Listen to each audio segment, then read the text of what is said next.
আপা আপনার সাথে যে এই যে আজকে যে ঘটনা ঘটেছে এটা এরা যারা আপনাকে এই যে মারছে এরা কোন উদ্দেশ্যে আপনার এখানে যে আপনার মারধর করে এবং আপনার এই যে কানেরটা গলারটা এই যে সব কিছু নিয়ে গেল এই বিষয়টা একটু বলেন আপনি তো এখন।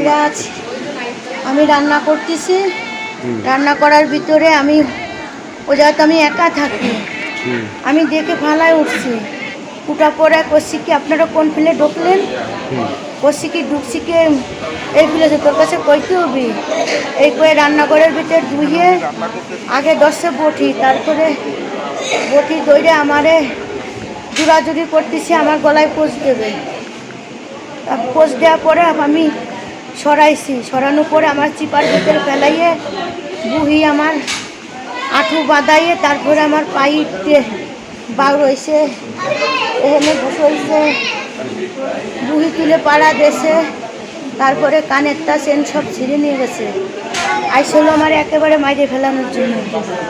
এখন এরা আপনার সাথে এই ধরনের কি আগে পরে এরকমের কিছু করছে?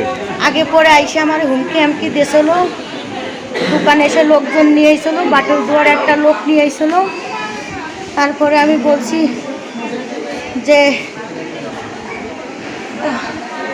পরে ও এই মূল যে মানে আপনার এইটা করতেছে মূল তার ওদের নাম কি? তার নাম তোয়েব, আইসলো 4-5 জন, রুমান, তোয়েব, রকি, তারপরে লিটু, এরা আইসলো। এদের বাড়ি কোথায়? এক জায়গা, ওই জায়গার নাম কি? ছোট কারকান্দি। ওইখানতে আইসে এইখানে এই ঘটনা ঘটাইছে? জি, ডাকাতি করতে হয়েছিল।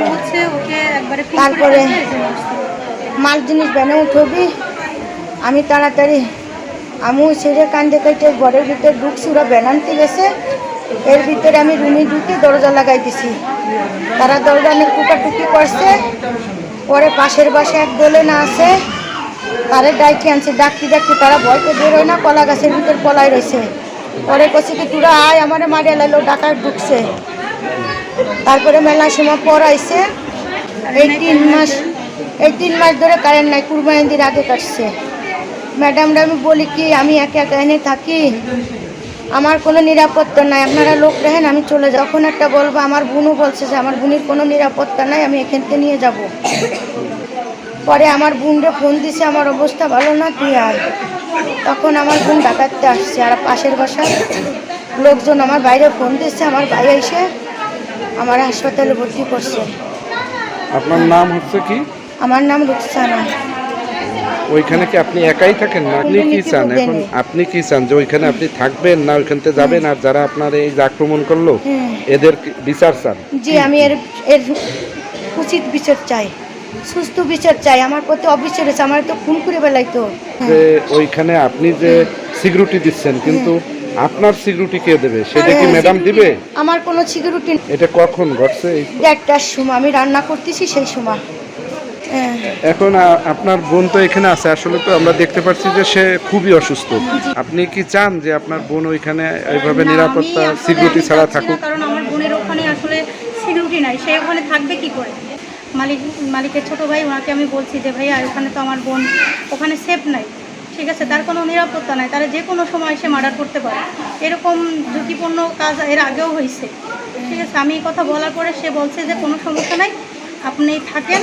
পরে আমি বলছি যে আমি তো একটা জব করি, আমি ঢাকা থাকি, আমি কত সময় আমার বোনের পাশে থাকবো, আমার তো সংসার আছে, হ্যাঁ আমি এটা করতে পারি, আমি তাকে টাকা দিয়ে হেল্প করতে পারি, কিন্তু তার জীবনের নিরাপত্তা তো আমি দিতে পারি না, কারণ আমি সাধারণ মানুষের তো জীবনের কোনো নিরাপত্তা নেই, তাহলে আমি এখন আমি আমার বোনের পাশে রয়েছি, এখন তার জীবনের যে আমি বারে বারে বলছি যে দেখেন আজকে যদি তাকে মার্ডার করে ফেলতো আমি কোথায় পাইতাম তাকে? আর সে তো মনে করেন যে আল্লাপাক হয়তো তাকে হায়াতে বাসায় রাখছে দেখে সে কোনো মতে কৌশলে সে ঘরে গেছিল, ঘরের দরজাটা লক করছিল দেখে আজকে জীবনে সে বেঁচে গেছে।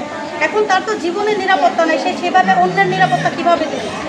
সে তো আর ওখানে থাকতে পারবে না। আজকে দীর্ঘ 4 মাস কারেন্ট নাই এখানে। কারেন্ট ছাড়া একটা মহিলা মানুষ সেই একা কোনো অন্ধকারে এমন ঘটনা ঘটছে, 1-1.5 ঘন্টা ধরে লোকজন ডাকছে। সে দরজা আটকায় দিয়ে জানলা দিয়ে সবাইকে চিৎকার করে ডাকছে। সবাই মনে করেন দূরে দাঁড়ায় দাঁড়ায় তামাশা দেখেছে। কেউ কলা গাছের চিপায়, কেউ কচু গাছের চিপায় দাঁড়ায় দাঁড়ায় তামাশা দেখেছে, কিন্তু কেউ তার কাছে আসে না। তখন সে যখন জীবনের নিরাপত্তা চাওয়ার জন্য যখন আকতি মিনতি করছে যে আপনারা আমার একটু বাঁচান, আমার পর হামলা হচ্ছে, আপনারা আমার একটু বাঁচান, এখানে লোক আইছে। তারপরে অনেকবার বলার পরে তারপরে হচ্ছে তারা আসছে, আসার পরে হসপিটাল পর্যন্ত। আচ্ছা, এখন এই যে পরিস্থিতি, এ থেকে আপনারা থানাতে কোনো কমপ্লেন করছেন আমি কি? এখনো পর্যন্ত থানাতে কোনো কমপ্লেন করিনি, কারণ তার গার্জিয়ান হিসাবে কেউ ছিল না। এখন আমি আসছি, হয়তো পুলিশ কেস করতে আমার একটু সময় লাগতেছে, কারণ আমার একটু যেতে সময় লাগবে, কারণ তারও তো আগে তার ট্রিটমেন্ট করেন, তারপরে ওইটা আপনি যেহেতু আপনি চাচ্ছেন যে আপনার বোনকে আমরা ওইখানে আর রাখবো না, যেহেতু কোনো সিকিউরিটি নাই, কারেন্ট ছাড়া একটা লোক, জীবনে নিরাপত্তা নাই, তো সেখানে আমি কেন আমার বোনকে দেবো? সেটাই। এর জন্য সেখানে আমরা রাখতে চাচ্ছি না। ধন্যবাদ। টোটালি নড়াচড়া করতে এটা কি পারতেছে না। ঘিরে এই পাশে ভাঙছে নাকি? এই পাশে আমার মনে হয় এই সাইডটা ভাঙছে। এই যে এইখানেও সিটের ছাঁচা আছে, এইখানে আপনি এই যে হচ্ছে কানটা দেখছেন কালো হয়ে গেছে। এই সেই বাল্ব কারখানা, যে কারখানায় এখানে দীর্ঘ 3 মাস যাবত এখানে বিদ্যুৎ নেই, এবং রেক্সোনা যে এইখানে পাহারা দিচ্ছিল এবং একা এইখানে থাকে বিদ্যুৎ ছাড়া, তার জীবনের নিরাপত্তাই এখানে খুঁজে পাওয়া যাচ্ছে না। এবং সেই ঘটনা যে ঘটে গেল গত দিনে, যে তাকে মারপিট করেছে একা পেয়ে, দুপুরবেলা এসে রান্না করতেছিল, সেই রান্না করার সেই জায়গা থেকে তাকে মেরে ফেলানোর যে তার যে বক্তব্যে উঠে এসেছে, তাকে মেরে ফেলানোর জন্যই এখানে এসেছিল। সুপ্রিয় দর্শকবৃন্দ, আপনারা সুষ্ঠুভাবে আমরা তদন্ত করেছি, আপনারা বিষয়টি দেখবেন এবং এই মহিলার উপর যে অতর্কিত হামলা করেছে যারা, তাদের যাতে বিচার হয় সেই বিচারের দাবিতে প্রশাসনের দৃষ্টি আকর্ষণ করছি। ভালো থাকবেন, সুস্থ থাকবেন, আল্লাহ হাফেজ।